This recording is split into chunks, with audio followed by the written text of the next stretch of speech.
પહેલા ચેપ્ટરનો પ્રશ્ન છે કે રાસાયણિક સમીકરણ શા માટે લખવું અથવા કેમ લખવાની જરૂર પડી. તો સૌથી પહેલા એક આપણે મેગ્નેશિયમની પટ્ટીને હવાની હાજરીમાં સળગાવતા એમાંથી મેગ્નેશિયમ ઓક્સાઇડ મળે છે. આ થઈ ગયું એનું વર્ણન બહુ લાંબુ થયું કહેવાય. હજી ટૂંકમાં શબ્દોમાં જો આપણે લખીએ તો એની અંદર શું થશે કે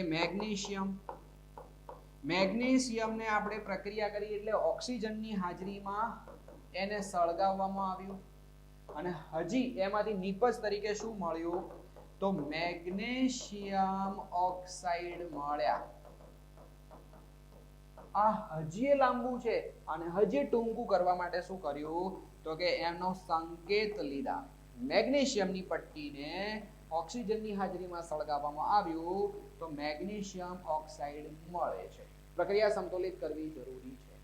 તો સમજી લો કે રાસાયણિક પ્રક્રિયા લખવાની જરૂર એટલા માટે પડી બહુ લાંબુ ના કરવું હોય, શોર્ટ એન્ડ સ્વીચમાં પતાવવું હોય તો એ આવી લખવાની જરૂર પડી. આવા જ વેરી મોસ્ટ આઈએમપી ને પ્રોપર તૈયારી કરવા માટે આપણી આ ચેનલને ફોલો જરૂર કરી દેજો. અને હા, વેરી મોસ્ટ આઈએમપી પ્રશ્નો માટે આપણે એક પંચામૃત બનાવ્યું છે.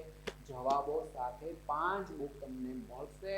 પ્રોપર તૈયારી થશે, સારામાં સારું રિઝલ્ટ આવશે. ટોપર્સ માટે આઈએમપી મળી જશે, વીક વિદ્યાર્થી માટે ખજાનો મળી જશે. તો બાયોમાં લિંક આપેલી છે, આજે ઓર્ડર કરી